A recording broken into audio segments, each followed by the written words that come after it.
That's why I asked the question with you. I'll think over then.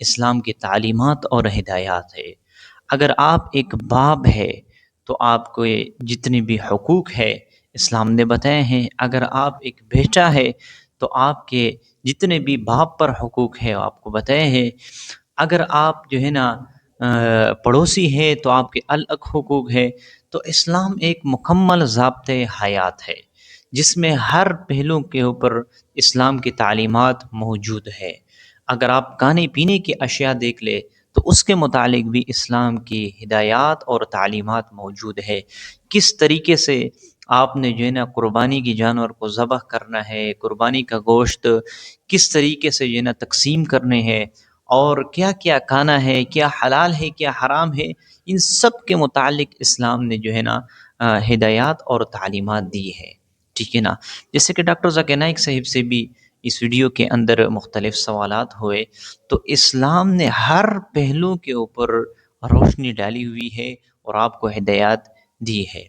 اگر آپ دیکھ لیں تو اسلام کی جتنی بھی ہدایات اور تعلیمات ہے یہ اس طرح نہیں ہے کہ انسان کے اوپر بوجھ ڈالا ہوا ہے، انسان کے اوپر جو ہے نا کوئی ایسے کام لاگو کرنا چاہتے ہیں اسلام جو اس کی طاقت سے بالاتر ہو، نہیں، بلکہ اسلام کی جتنی بھی تعلیمات ہے وہ انسان برداشت کر سکتا ہے، اس کے اوپر عمل آسانی کے ساتھ کر سکتا ہے۔ لیکن جب انسان سستی کرتا ہے، غفلت کرتا ہے، اللہ کے احکامات سے منہ پھیرتا ہے تو پھر یہ انسان گناہگار ہو جاتا ہے۔ دیکھو اسلام یہ چاہتا ہے، اور اسلام کی جو ہے نا مزاج یہ ہے کہ آپ کے اندر جتنی طاقت ہے اور جتنا آپ کر سکتا ہے اتنا آپ اللہ کے احکامات کے مطابق زندگی آپ گزاریں گے، ٹھیک ہے نا۔ اگر آپ نماز کھڑے ہو کر ادا نہیں کر سکتے تو آپ بیٹھ کر ادا کر لیں، اگر آپ بیٹھ کر ادا نہیں کر سکتے تو آپ لیٹ کر ادا کر لیں، ٹھیک ہے نا۔ تو اسلام کی تعلیمات ہے، اسلام کے اپنے اپنے ہدایات ہے، تو جو بندہ اس کے مطابق زندگی گزارتا ہے اللہ انہیں دنیا میں بھی کامیاب کرتا ہے، آخرت میں بھی ان کے لیے کامیابی ہے۔ اس لیے اللہ رب العزت قرآن مجید میں فرماتے ہیں من عمل صالحا من ذکر او انثی وهو مؤمن فلنحینہ حیاتا طیبہ، کہ جو شخص یعنی مومن مرد ہو یا مومن عورت ہو اور نیک عمل کر لے ہم انہیں چین سکون راحت والی زندگی عطا فرمائیں گے۔ تو چین سکون اور راحت والی زندگی کیسے نصیب ہوتی ہے؟ جو بندہ اسلام کے مطابق زندگی گزارنا شروع کر دیتا ہے۔